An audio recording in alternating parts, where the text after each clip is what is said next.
Olá pessoal, hoje o De Frente com o CEO está em Parobé, no Rio Grande do Sul, no maior centro de pesquisa e desenvolvimento de calçados e artigos esportivos da América Latina. Isso porque vamos entrevistar Pedro Bartelli, CEO da Vulcabras, dono da Olímpicos e responsável pela Mizuno e da Under Armour no Brasil.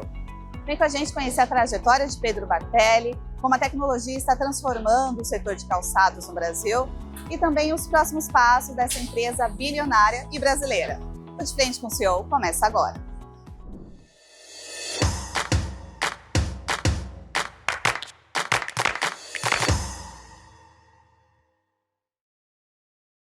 Pedro, seja muito bem-vindo ao De Frente com o CEO. Muito obrigado, é um prazer estar aqui recebendo vocês em Parobé, no Rio Grande do Sul, na nossa sede. Muito obrigada por nos receber aqui no Centro de Pesquisa e Desenvolvimento da Vulcabras. Não imaginava que era tão complexo fazer um calçado, mas depois a gente vai falar sobre isso, depois a gente fala um pouquinho da Vulcabras. Quero conhecer um pouquinho de você, Pedro, antes dessa cadeira de CEO. Até porque você começou a carreira como piloto e depois fez uma transição para o universo corporativo, né? Conta pra gente um pouquinho sobre a sua história e o que te motivou a deixar a carreira de piloto para hoje liderar uma empresa que é familiar também. Bom, eu nasci no sapato, eu nasci em Farroupilha, no Rio Grande do Sul, onde meu pai e meu tio fundaram a Grendene, e o meu pai gostava muito de automobilismo. Meu pai correu de diversas categorias, e eu já pequeno, naquela época, com 12 anos mais ou menos, hoje é muito mais cedo, a garotada começa muito mais cedo, eu comecei a me interessar pelo kart, e aí com 13 anos comecei a competir. Isso se tornou algo bastante sério, eu comecei a fazer como uma profissão mesmo. Aí fiz kart, fiz Fórmula 4, Fórmula Chevrolet, Fórmula 3. Fiz 10 anos da minha vida, praticamente, o automobilismo como uma profissão, realmente. Bons resultados, fui campeão brasileiro 2 vezes, vice-campeão sul-americano de Fórmula 3 no último ano que eu competi. Mas sempre junto aos negócios da família. E vendo os negócios de sapato, o empreendedorismo que existia dentro da minha família. E, simultaneamente, nos meus últimos anos de corrida, eu abri algumas lojas para empreender sozinho, não dentro da empresa, mas empreender sozinho. E isso foi me despertando um interesse e chegou um ponto que eu tinha que decidir se eu continuava correndo ou se eu começava também a cuidar dos negócios da família. E a decisão foi tomada por mim. De vez em quando eu sinto falta, né? Lá no início eu senti bastante falta, mas os negócios da família dentro do esporte foram também me consumindo muito o meu tempo e eu tomei a decisão de ficar um tempinho fora. E essa decisão foi tomada, fiquei um tempinho fora até hoje, nunca mais voltei. Só estou agora voltando um pouco porque meu filho começou a correr de kart. Muito bom. Depois a gente vai falar um pouco desse hobby, desse investimento no automobilismo, mas conta hoje um pouquinho como é a sua rotina aqui na Vulcabras. Até porque a gente está aqui no centro de pesquisa, mas também tem fábrica na Bahia, no Ceará. Existe uma rotina de CEO? Existe. Eu passei por diversos momentos aqui dentro da Vulcabras. Eu comecei no varejo da Vulcabras, depois fiquei muitos anos no marketing. Sou presidente da Vulcabras, sou CEO há 11 anos. A minha rotina ela é muito mais aqui no Rio Grande do Sul, mas a gente tem diversas unidades. Então, eu todos os meses estou em São Paulo, pelo menos uma semana por mês em São Paulo. Viajo às nossas fábricas, que são na Bahia e no Ceará. Também temos centro de distribuição em Extremas, filiais no exterior. É uma vida de bastante viagem, mas a maior parte do meu tempo eu passo aqui em Parobé mesmo, onde a gente tem o nosso centro de desenvolvimento, tecnologia, onde a gente cria todos os produtos, mas a modernidade e a tecnologia nos aproximou bastante. Então a gente tem as nossas rotinas de reunião, reuniões de diretoria, reuniões estratégicas, que às vezes são presenciais, as pessoas viajam para cá ou a gente vai para São Paulo normalmente, mas as videoconferências têm funcionado muito. Então a gente tem uma rotina de reuniões, reuniões de resultados, reuniões de diretoria, estratégicas, de conselho. Essas todas são rituais que a gente cumpre muito bem com todos. Mas claro que o improviso sempre está muito presente, a gente de vez em quando precisa se adaptar muito às situações de mercado, e a gente rapidamente chama reuniões, as pessoas vêm aqui para o Rio Grande do Sul, porque realmente onde cria a estratégia é aqui dentro. Tá bom. Você comentou que é CEO há 11 anos, né? Em 2015 você assumiu aqui Isso. a liderança da Vulcabras. Como aconteceu esse convite? Você esperava? Você já se sentia preparado? Como foi essa troca com seu pai? Na verdade, ela foi muito complexa, porque eu já estava na empresa há um bom tempo. A Vulcabras passou por uma reestruturação muito profunda, que começou ali pelo ano de 2011, com um problema muito grande para resolver. Ela tinha feito muitos investimentos e a Associação Brasileira de Produtores de Calçados vinha defendendo uma tarifa antidumping contra importações que vinham a preços muito subsidiados. Até hoje a gente tem isso no Brasil, mas naquela época vinha defendendo uma tarifa antidumping contra a China. Isso foi aplicado no momento, a Vulcabras fez grandes investimentos, mas os países asiáticos acabaram trazendo os produtos em maior quantidade ainda nos anos seguintes. Então a gente tem que fazer uma reestruturação muito profunda. A gente contratou uma consultoria chamada Galeazzi. Eu naquela época era o diretor de marketing, mas durante esse processo de 2 anos e meio, quase 3 anos de consultoria, eu acabei me desenvolvendo muito dentro da empresa e acabei ajudando a liderar esse processo de reestruturação, e aí foi uma decisão que a gente tomou em conselho, até um pouco complexa, porque a empresa ainda vinha tendo muitas dificuldades, mesmo quando a consultoria saiu, tinha uma dívida muito grande, era 1 bilhão e 100 milhões de reais de dívida, uma empresa que vinha dando prejuízo e precisava virar. Eu assumi nesse momento onde a empresa tinha as rédeas na mão, mas ainda não performava. E felizmente deu tudo muito certo. Dali para frente a gente montou uma equipe muito boa com pessoas, algumas pessoas de fora, mas a maioria delas aqui dentro foram crescendo dentro da empresa, foram sendo promovidas, foram absorvendo mais funções, e realmente a gente traçou um plano de recuperar a empresa. Em 2017 a gente fez um re-IPO e felizmente a gente hoje tem os melhores resultados do setor. Muito bom. Vamos falar de negócios agora. Você me deu Vamos lá. esse gancho, falando dessa transformação da Vulcabras nos últimos anos. Para começar, vamos falar aqui um pouquinho desse centro de pesquisa e desenvolvimento da Vulcabras. Quando foi que esse centro foi criado? Até porque antes era uma fábrica aqui, né? E vocês transformaram, investiram e muito em tecnologia para trazer novos produtos hoje para o Brasil, que estão sendo exportados também. Conta um pouquinho qual o trabalho que vocês realizam hoje aqui nesse centro. Bom, a Vulcabras, ela é de 1952 e a Azaleia é de 1956. Então, nos anos 50, 2 empresas foram fundadas e depois, no ano de 2007, elas duas se juntaram. Então, já existia centros de desenvolvimento, tanto na Vulcabras quanto na Azaleia. O maior centro de desenvolvimento sempre foi aqui no Rio Grande do Sul, da Azaleia, mas incorporou junto com o Centro de Desenvolvimento da Vulcabras. Então já faz muitas décadas que a gente tem essa inteligência de desenvolvimento de calçado.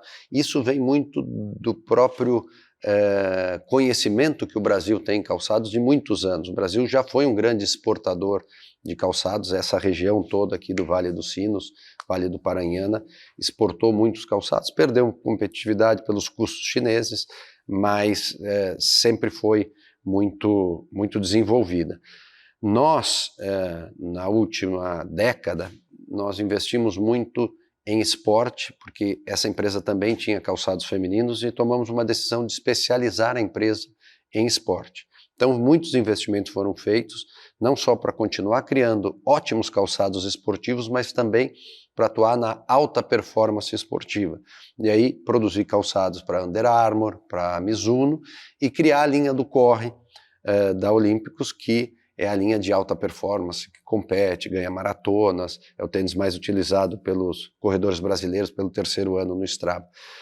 Esse investimento é constante dentro da empresa, muito em fábrica e muito aqui no Centro de Desenvolvimento. Então hoje a gente tem em Parobé todos os recursos para criar, e nas fábricas todos os recursos para produzir qualquer tecnologia esportiva que exista hoje no mundo. Muito bom. E a gente está falando de uma empresa que tem hoje 24 mil funcionários, certo? Certo. 2 fábricas lá no Nordeste, o centro aqui, tem centro de distribuição em Minas Gerais também. Sim. Para esse ano, tem planos de expansão? Bom, a gente vem constantemente crescendo, são 23 trimestres consecutivos de crescimento, e vem investindo nos últimos 5 anos mais de R$ 1 bilhão, tanto em aumento de capacidade produtiva quanto em modernização do nosso parque fabril e do nosso centro de desenvolvimento. Então é uma constante. A gente terminou a ampliação da nossa unidade no Ceará no ano passado, e esse ano eu acho que a gente tem mais 1 mês ou 2 meses para terminar uma ampliação que nós estamos fazendo na unidade da Bahia. Essa ampliação vai sustentar o crescimento planejado dos próximos 2 anos, mas o nosso setor é muito dinâmico, então a gente toda hora está buscando por novas tecnologias, seja por sistemas, por máquinas, prototipagem, máquinas de produção. Então é um investimento constante. Mas felizmente a gente fez um investimento que nos próximos 2 anos a gente chama de teto, né? A gente tem casa suficiente para absorver mais maquinários, se o crescimento continuar constante, e contratar novas pessoas. Muito bom. E você falou dessa transformação, dessa aposta no esporte, né? Ali em meados de 2000, vocês apostaram muito forte também em tênis de corrida para corredores ali de elite. Certo. Vocês chegaram nesse patamar, a única empresa brasileira que está competindo com grandes marcas globais. Como vocês chegaram nesse patamar? Quando foi que você teve esse insight? Esse é um mercado promissor. É uma ótima pergunta, porque a Vulcabras sempre produziu calçados para grandes marcas. Essa é a história da Vulcabras de muitos anos. E sempre criou produtos aqui. A marca Olímpicos sempre atuou como sendo uma das maiores do Brasil e liderou a venda em número de pares por muitos anos, inclusive antes de ela ter alta performance, mas ela nunca tinha atuado em alta performance. Há uns 6 anos atrás, a gente começou a identificar que que haveria um crescimento muito grande de corridas no Brasil e no mundo. Uhum. O tênis de correr, ele é o tênis mais vendido e o mais utilizado que existe, porque as pessoas não utilizam ele só para correr, utilizam ele pelo conforto, pela praticidade do dia a dia. Mas começou com um desafio. Nas nossas reuniões estratégicas, eu trouxe um desafio para o nosso time de desenvolvimento de produto, marketing, comércio, todo mundo. Era uma vontade de vencer uma maratona. E a gente já começou a ensaiar, a fazer alguns produtos de performance, mas eu disse para a turma, nós precisamos fazer um produto técnico e vencer uma maratona. Se nós vencermos uma maratona, a gente vai conseguir trazer mais prestígio para a marca Olímpicos, a gente vai conseguir fazer com que ela se valorize mais e quem sabe a gente comece a fazer um pouco de produtos de alta performance. Mas era algo bem inicial, não foi um planejamento de que a gente transformaria isso na linha do corre toda como foi. Aí a gente fez diversas ações dentro de casa, chamamos muitas pessoas de fora, mestres em biomecânica, os especialistas em corrida no Brasil, atletas profissionais, amadores, e chamou para co-criar essa coleção com a gente. Já estamos começamos a criar o 6º, agora lançamos o 5º, mas estamos começando a criar o 6º ano e o 6º corre, que é o Corre 6, com essa parceria entre todas essas pessoas.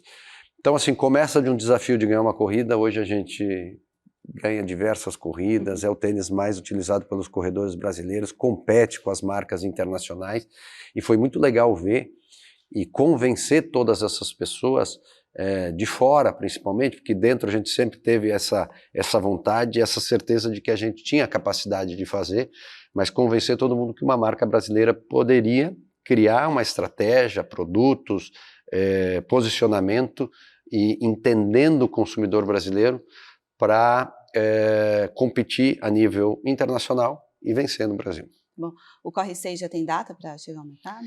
O Corre 6 ele vai ser lançado no ano que vem, mas veja que a gente começa a fazer um estudo com muita antecedência. A Vulcabras tem algo muito bom, ela é uma empresa ágil, rápida, se adapta muito, muito rápido, ela pode identificar uma tendência no mercado e em 4 meses ela consegue colocar o produto à venda, fazer suas matrizes e tudo. Por sinal, vai falar um pouquinho sobre isso, mas nós somos uma das empresas mais verticalizadas que existem no mundo, porque a gente domina todas as etapas do processo, desde da criação, confecção das ferramentas, produção dos calçados, distribuição, etc.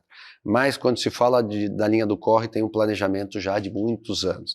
Então, cada ano a gente lança o produto ícone, que será agora o Corre 6. Mas temos vários outros sendo lançados, novidades estão vindo nesse ano também, outros produtos com mais amortecimento, produtos com placa de propulsão, como o Supra, como o nosso produto estrela, né? O Corre Pace, que é o produto mais leve já fabricado no Brasil, produto que vence realmente maratonas e compete pelos produtos mais rápidos e mais leves do mundo. Mas o Corre 6 a gente está fazendo ele com calma para realmente ir evoluindo essa coleção, porque sempre que a gente faz um produto ícone como esse, em alta performance, o Corre 6, que além de ser um produto de performance, é um produto de excelente custo-benefício, um produto acessível, depois a gente consegue pegar todas essas melhorias e fazer com que elas permeiem na coleção, que a Olímpicos hoje tem mais de 80 modelos de tênis sendo vendidos no Brasil. Você testa esses tênis toda vez que tem um lançamento? Eu testo, mas eu não sou o primeiro usuário, não.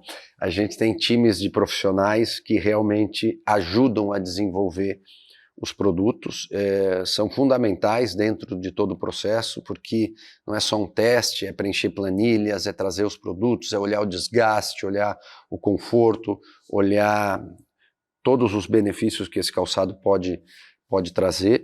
Então tem pessoas mais especializadas do que eu. Eu sempre corri, o meu condicionamento físico na época de piloto era muito em cima de corrida, mas eu deixo para esses profissionais realmente das opiniões. Todos nós aqui somos usuários, todos nós testamos, mas tem um time bem experiente fazendo isso e muito competente, porque não é, de novo, não é só um teste, né? É você trazer todas as informações, preencher as planilhas e trazer muitas informações técnicas. Muito bom. Vamos falar agora sobre a distribuição desses produtos, até porque 80%, me corrija se eu estiver errada, tá bom? Cerca de 80% do que a empresa vende hoje é para o atacado, é para essas grandes redes de varejo, como Centauro, enfim. Sim. Essa estratégia vai ser mantida nesse ano? Vocês têm previsão de abrir novas lojas? Bom, nós temos uma cobertura muito grande no Brasil, por isso a gente faz uma segmentação. Então tem lojas mais especializadas, tem as lojas familiares, né, as sapatarias, que também vendem uma grande quantidade de tênis. Então a gente tem coleções que acabam indo para todos esses canais, mas tem coleções que são segmentadas específicas nos canais mais especializados, como os produtos de mais performance, os produtos de preços mais elevados. Mas além disso, nos últimos anos a gente começou a vender direto ao consumidor através do nosso e-commerce e de poucas lojas, a gente tem em torno de 20 lojas. É uma venda complementar, é uma prestação de serviço que se tornou grande, porque já passou de 15%, o e-commerce, por exemplo, já passou de 15%, mas é onde a gente consegue expor ou ter presente toda a nossa coleção à disposição dos nossos consumidores. Então, é um canal complementar, é um canal que a gente não cresce a qualquer custo. A empresa prova que os canais de e-commerce podem vender os produtos com os preços das coleções, fazer as liquidações só nos momentos certos. O nosso e-commerce é um e-commerce bastante lucrativo, comparado com as vendas do wholesale, vendas para os lojistas. E, por um outro lado, nós também somos um disciplinador do mercado. A gente quer que os nossos e-commerce sejam um disciplinador dos preços, da vigência das coleções, para que todo mundo possa ter bons resultados, né? A cadeia toda possa ter bons resultados. Então, quando você vai no nosso site, tem as liquidações nos momentos certos e tem os produtos todos que a gente fabrica ou que a gente tem à disposição, seja roupas e acessórios que a gente compra de terceiros, porque a gente só fabrica tênis, estão lá todos eles à disposição. E tem crescido bastante, tem trazido muita informação diária para a gente, né, sobre a venda, sobre performance de cores e tudo mais, que nos ajuda muito a desenvolver os novos produtos. Muito bom. As novas lojas têm previsão de abrir? Sim, nós estamos abrindo 2 novas lojas agora. Nossa maior distribuição mais de 15 mil pontos de vendas que são dos nossos vendedores, mas algumas lojas monomarcas, né, lojas exclusivas da marca, vão ser importantes a gente ter para que a gente possa fortificar a presença das nossas marcas e contar melhor a história. Eu acho que isso é algo que no Brasil se desenvolveu ainda de uma maneira tímida, né? Outros países têm muito mais desenvolvido a exposição de uma marca dentro das lojas multimarcas. São os corners, aquela exposição que você vê a proposta completa de calçado, vestuário, acessórios, e o Brasil vende muito, a maior parte dos tênis são vendidos em lojas onde não vende vestuário e acessório. Então é difícil você contar toda a história, né, da sua proposta de verão, a sua proposta de inverno. Então a gente vai ter mais lojas, o e-commerce faz isso, mas teremos mais lojas para poder mostrar melhor a exposição dos nossos produtos e assim valorizar mais as nossas marcas. Muito bom. Essas 2 novas lojas vão ser monomarcas, certo? Todas monomarcas. E qual marca? A gente está abrindo 2 da Under Armour agora. Legal. A ideia é focar na distribuição, no conhecimento mais da Under Armour? Por que Under Armour? Então, a história da Under Armour é interessante porque a Under Armour começa em roupa, não em tênis. E hoje em dia, mais de 80% da venda da Under Armour no mundo são roupas e acessórios. Só 20% são calçados, um pouco diferente de todas as outras marcas que vendem mais calçados do que vestuário e acessórios. Mas ela começou com a vontade do fundador, o Kevin Plant, de construir, fazer uma camisa onde a transpiração fosse maior, porque ele era um jogador de futebol americano, suava muito e a camiseta que ele usava por baixo daquela armadura que eles usam no futebol americano fazia com que ele perdesse performance, porque ele perdia mobilidade, porque ela pesava, ficava suada, ficava molhada. E aí ele deu o nome de Under Armour, embaixo da armadura. E assim nasceu a Under Armour. Então, a Under Armour precisa muito de canais que têm uma exposição grande de roupa. Então, a gente consegue fazer isso em vários clientes que a gente tem, mas te confesso que uma exposição completa da marca é difícil fazer num terceiro, a gente vai fazendo um pouco dentro das nossas lojas. Bom, vamos falar agora da expectativa para esse ano, porque a companhia bateu 4,1 bilhões de faturamento, certo? O ano passado. Exato. Esse ano começou bem também. No primeiro trimestre, aí, um crescimento de cerca de 10%. Né? Sim. Qual a expectativa do seu da Vulcabras para esse ano, que vai ter Copa do Mundo, vai ter eleições também? Quanto vocês pretendem crescer? Bom, realmente o primeiro trimestre não foi fácil, foi um primeiro trimestre difícil. O ano começa difícil, a gente, por alguns fatores que nós já sabíamos e outros que entraram. Os que nós já sabíamos é que a gente vem sofrendo inflação, a gente vem sofrendo alguns aumentos de custos conhecidos como oneração de folha. Nosso setor é o 5º maior empregador da indústria de transformação e teve a oneração da folha, já sabíamos que isso ia acontecer. Alguns aumentos de custos nós já vínhamos monitorando. Copa do Mundo mexe um pouco no comércio também, às vezes pode incentivar o consumo de material esportivo, mas por outro lado também tira um pouco das pessoas do consumo para assistir os jogos. E eleições no Brasil sempre são, né, ainda mais nesse momento muito polarizados, são muito duvidosas. Então a gente tem muitas incertezas no Brasil já conhecidas. Isso tudo estava bem monitorado, mas entrou uma guerra, né, que mexeu muito nos custos dos produtos. Então a gente teve que fazer uma adaptação já no primeiro trimestre para continuar esse crescimento. São 23 trimestres consecutivos de crescimento.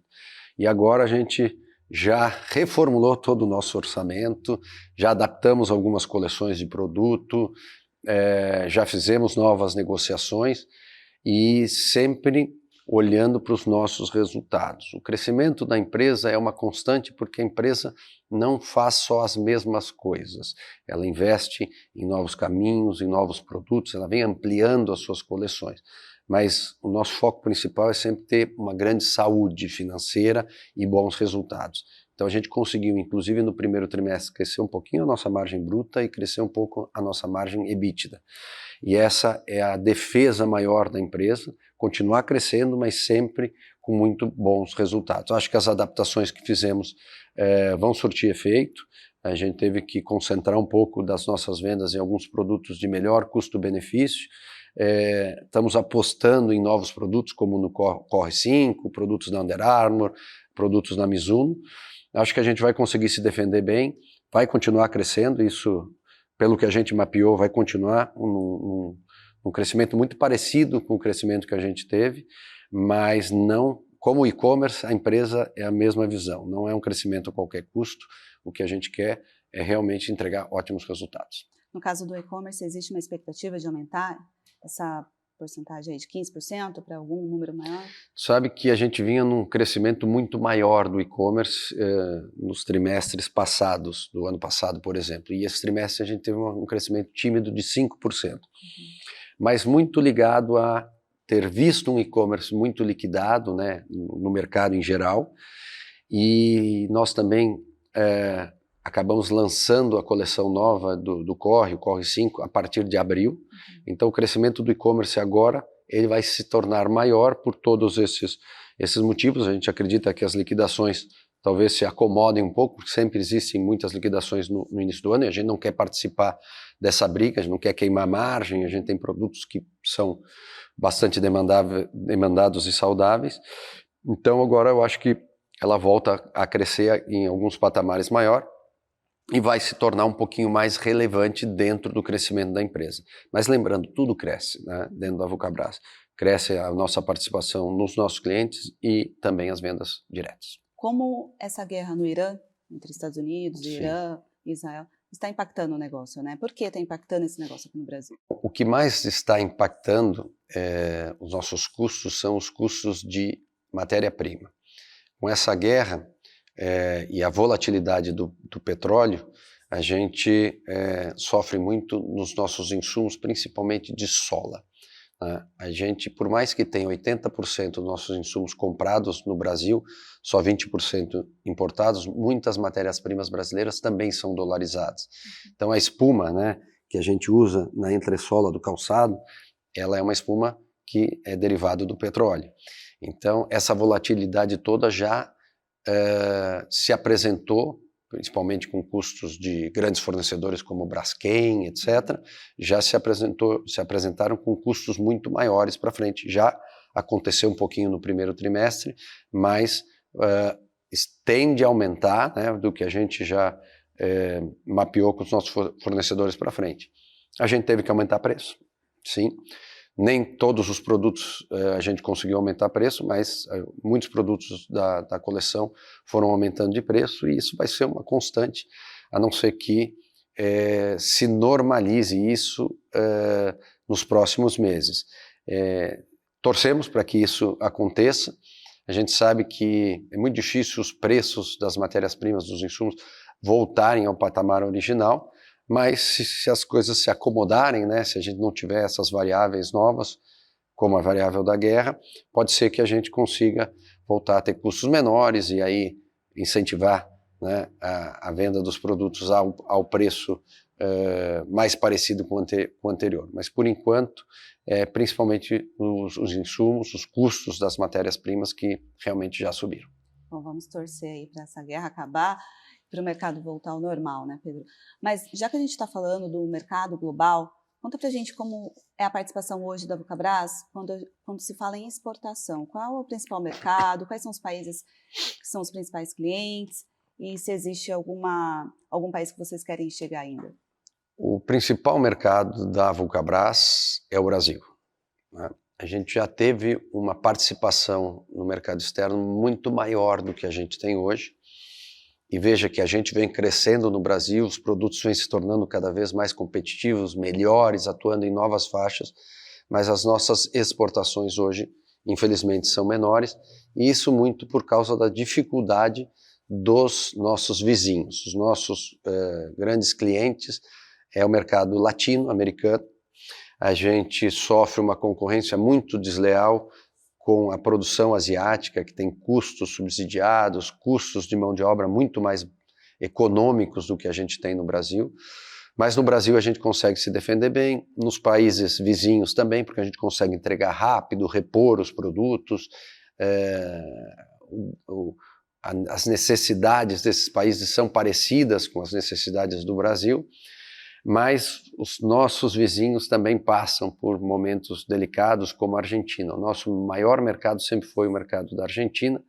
Não é só uma questão de ter um poder aquisitivo menor, um país em crise, um país com consumo um pouco menor. É também as condições negociais, né, condições de garantias jurídicas, né, por ter um país ainda em reorganização, né. Nós voltamos a estudar distribuidores novos em vários países. Alguns a gente já trocou, mas a gente depende muito do sucesso desses países para que a gente possa voltar a ter uma exportação um pouco maior. Então hoje a gente não faz planos ambiciosos de crescimento nesses países, esperando um pouco que isso se organize, mas a gente vem buscando novos países. Hoje a gente já está no 2º ano de vendas na Espanha, a gente conseguiu implementar a marca na Espanha. Claro que é algo pequeno ainda, é como se fosse um laboratório, mas a gente tem buscado caminhos de como a gente vai promover a marca, porque a gente se pergunta a todo momento, por que não uma marca brasileira que tem tanto sucesso, que é o tênis mais vendido no Brasil, competindo com todas as marcas internacionais, por que não uma marca brasileira não possa se tornar um item de desejo ou uma curiosidade em outros países? E na Espanha a gente entrou com a linha do Corre, com Olímpicos, está indo bem, sabe? Está começando, está indo bem.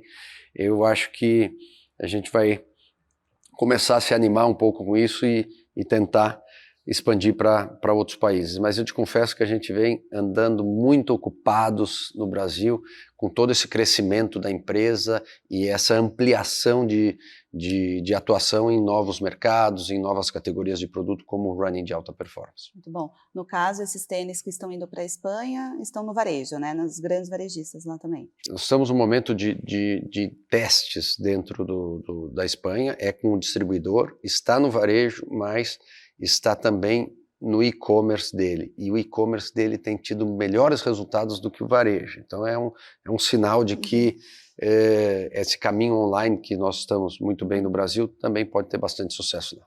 Muito bom. E loja física da Olímpicos?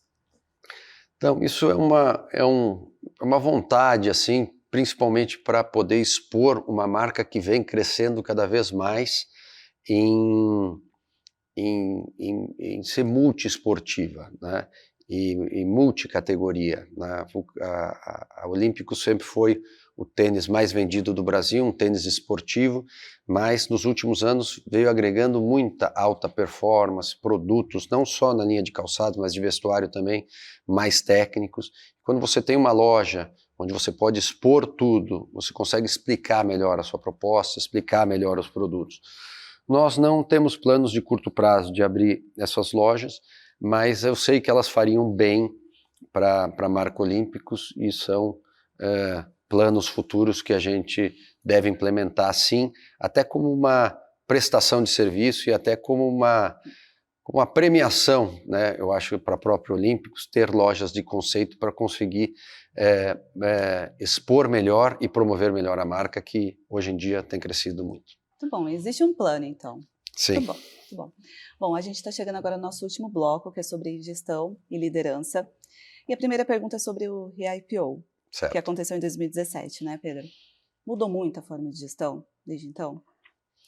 Sabe que a Vulcabras, ela foi uma das primeiras empresas que abriu capital em 77, ela abriu capital no Brasil, mas depois ela tinha muito poucas ações sendo negociadas e não tinha migrado para o novo mercado. A gente fez essa migração em 2017 e realmente muda um pouco a visão da empresa, mas muda para melhor, porque você acaba tendo que ter vários comitês, você profissionaliza muito mais a empresa, você faz uma profissionalização desde das reuniões de conselho, de toda a gestão, e isso traz para você um compromisso maior de você acompanhar todos esses controles, mas também um lado muito prático, você tem mais sócios, né? Você tem acionistas, você tem mais pessoas ali para te incentivar, te fiscalizar, todas essas regras que existem. Eu acho que nós começamos isso antes do Re-IPO, quando a gente fez a reestruturação da empresa, a própria Galeazzi nos trouxe uma visão mais profissionalizada, uma visão mais de longo prazo.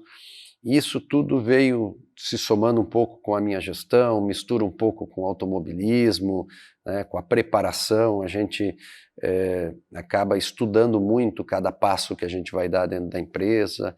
A gente fazia, no passado, não só a Vulcabras, mas várias empresas faziam muitos testes para ver o que ia dar certo, ou lançavam diversos produtos. Hoje a gente testa muito antes, né? Dificilmente a gente cancela um produto que nós lançamos. Isso era uma constante do passado lá atrás. Então essa profissionalização na área financeira também é uma profissionalização na área de gestão que a gente traz à empresa.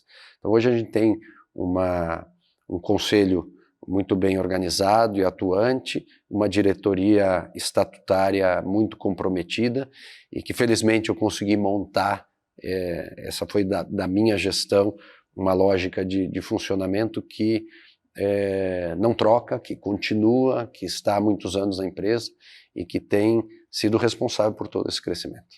E falando sobre lições de liderança, olhando para a sua carreira como piloto, o que o automobilismo traz de lições de liderança para você como CEO hoje? Eu sempre falo que o automobilismo foi uma base importantíssima para mim. Hoje eu tenho um filho que está saindo do kart e indo para a Fórmula, e eu falo para ele, olha, você vai continuar estudando, vai continuar fazendo todas as suas obrigações, mas a tua maior faculdade vai ser o automobilismo, mesmo que um dia você não se torne um profissional disso. O automobilismo traz muito a ideia da competição, da garra, da vitória, mas muito da preparação. O automobilismo hoje em dia tem se tornado cada vez mais seguro, mas é um esporte que você dirige carros com grandes velocidades, a centímetros de outros carros, existem grandes riscos ali, você tem que estar muito bem condicionado fisicamente, você tem que ter uma liderança junto à equipe, você tem que entregar as informações corretas para que seu engenheiro possa acertar bem o seu carro, saber analisar gráficos. Tudo isso você vai aprendendo ao longo do tempo e te traz muitas responsabilidades. Mas tem uma coisa que eu gosto de falar do automobilismo que eu traduzi um pouco para dentro da empresa, que a frase é a seguinte: eu não vou para nenhuma reunião que eu não saiba o resultado. Eu não vou para uma reunião para saber o que vai acontecer. O que eu quero dizer com isso? Nós todos dentro da Vulcabras, a gente estuda muito bem o que a gente quer atingir de resultado, depois a gente trabalha para ver como a gente vai chegar lá. Mas então, você não chega numa reunião sem saber qual é o teu objetivo principal. E isso vem do automobilismo, porque quando você, por exemplo, classifica para largar em 5º lugar, o que a gente aprendeu a fazer? A gente aprendeu a simular na cabeça, porque você não consegue treinar todas essas largadas. Com o tempo você vai fazer muitas corridas, mas você simula todas as situações que podem acontecer, né? Se algum largou bem, largou mal, se um cara ficou pela direita ou pela esquerda, freou antes ou freou depois. E todas essas simulações que eu aprendi a fazer me ajudaram muito a evitar situações ou antecipar situações ou me adaptar a alguma situação para poder fazer uma ultrapassagem, para poder evitar uma batida, etc. Então eu trago isso muito do automobilismo, que sempre funcionou muito bem para mim. Eu trago isso para a gestão. Então, assim, amanhã a gente vai ter uma reunião para falar sobre matérias-primas, né? A gente já sabe que todo mundo vai se preparar muito para essa reunião, para chegar nessa reunião e ela ser produtiva. Essas qualidades que a gente vai adquirindo durante a vida, com certeza vai ajudando em outras áreas, né, Pedro? Muito legal essa sua análise do automobilismo para a área de liderança de uma empresa gigante como a Vulcabras. Sim. E falando sobre esporte, você que é da área do esporte também, Certo. a gente não pode deixar de falar de saúde, né? Que está ali, muito ligada. Sim. Como é que você cuida da sua saúde, Pedro? Olha, eu sempre gostei de praticar muitos esportes. O automobilismo sempre foi uma adrenalina muito grande para mim. Quando eu perdi isso, eu fui esquiar na água, esquiar na neve, correr, academia, futebol, etc. Hoje em dia eu me dedico muito a correr e também a ginástica em geral, a musculação. E recentemente, nos 2 últimos anos, com essa vontade do meu filho de começar a competir, fazer o automobilismo sério, eu voltei um pouco a treinar. Então comecei a treinar de kart, tenho me preparado fisicamente para poder atuar bem no kart, inclusive tenho, dentro das possibilidades da minha categoria de 50 anos, tenho andado super bem. Tenho me divertido com isso, é bem cansativo, o automobilismo é bem cansativo, e agora eu estou acompanhando meu filho na Europa, ele já está testando Fórmula 4, e agora eu estou com algumas ideias, né, já comecei inclusive a pedir assessoria de um amigo meu do automobilismo na Europa para isso. Eu estou querendo voltar a andar um pouco em algumas fórmulas, inclusive em algumas fórmulas que eu nunca tive a oportunidade de andar. Lógico que eu não vou competir, né?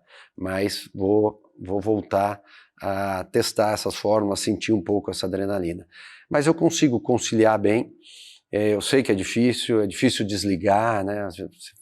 Final de semana eu procuro sempre viajar, gosto muito de estar com a minha família, viajando, a gente gosta muito de fazer esses tipos de programa, mas o preparo físico, né, o exercício, ele é fundamental. E também a alimentação, né? Eu gosto muito, sou um gaúcho, gosto muito de comer churrasco, sou um italiano que gosta de comer bem,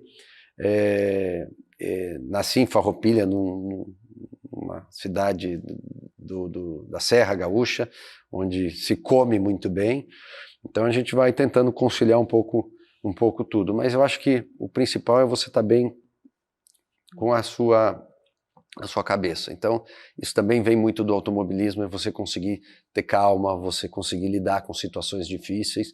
Eu acho que eu fui um privilegiado em poder ter esses anos de automobilismo. Muito bom.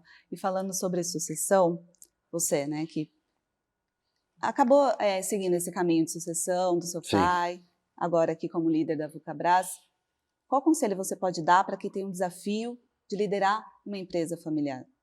É complexo, né? É complexo. Você tem muitas variáveis e normalmente quando você vira um executivo e um profissional, é difícil você separar a sua vida pessoal e familiar, principalmente quando está dentro, né, de uma mesma família e com uma cultura que veio sendo construída por muitos anos. Meu conselho é, se você está sendo a segunda ou a terceira geração, não esqueça nada que foi construído, né? Toda a parte histórica, né? Todos os ensinamentos que você teve, que criaram a cultura da empresa, eles têm que ser preservados, respeitados. Mas a empresa precisa sempre estar em evolução e precisa sempre estar em adaptação, ainda mais nos tempos modernos, né? Você digitalizar muito as coisas dentro da empresa, você trazer uma visão mais moderna de conexão, de construção de marca, etc. Então, assim, eu procuro dentro da Vulcabras preservar tudo que foi construído, respeito muito toda essa história, né? E é uma história de muitos anos. Me inspiro muito nessas histórias, né, todas da minha família, da relação com o sapato, com o empreendedorismo do Brasil, mas sempre vejo que precisa se buscar constantemente adaptações e modernizações. Então o conselho é: respeite muito o que você tem, porque isso são as bases sólidas da empresa, mas vá buscar sempre o que há de mais moderno. Traga a inovação, né? A inovação. Muito bom. E para fechar nossa entrevista, Pedro, porque nosso tempo acabou, qual conselho você recebeu de um familiar, de um amigo que te guia como líder até hoje? Eu acho que o conselho que me guia muito até hoje é muito do exemplo que eu vi sempre do meu pai, né? De liderar pelo exemplo, né? Eu acho que esse é um conselho que ele não me deu verbalmente, ele me mostrou, né? E é muito do que eu procuro, né? Eu procuro montar time, estar muito presente com as pessoas, incentivá-las e também liderar pelo exemplo. Sempre acreditando nas pessoas e as motivando, porque eu acho que um grande segredo é você ter a humildade de saber que existem muitas pessoas dentro de uma organização grande que sabem mais do que você em vários setores. E é assim que se monta um grande time. Então, o maior conselho que eu recebi foi ver o meu pai sempre liderar pelo exemplo. Muito bom. Pedro, muito obrigada por essa entrevista aqui direto de Parobé, Rio Grande do Sul, direto do Centro de Pesquisa e Desenvolvimento da Vulcabras. Foi muito interessante ver o passo a passo ali da criação, todo o trabalho que vocês realizam aqui no Brasil. Parabéns e muito sucesso para você e para todo o time. Muito obrigado, foi um prazer receber vocês aqui, poder contar um pouco do que nos motiva aqui na Vulcabras. E a gente quer continuar desenvolvendo produtos, escutando o consumidor brasileiro, escutando a comunidade de corrida e ver o Brasil correndo. Muito bom, até a próxima pauta, hein, Pedro? Vamos lá, obrigado. E para você que nos acompanhou até aqui, muito obrigada pela sua audiência e espero você no próximo De Frente com o CEO. Até lá!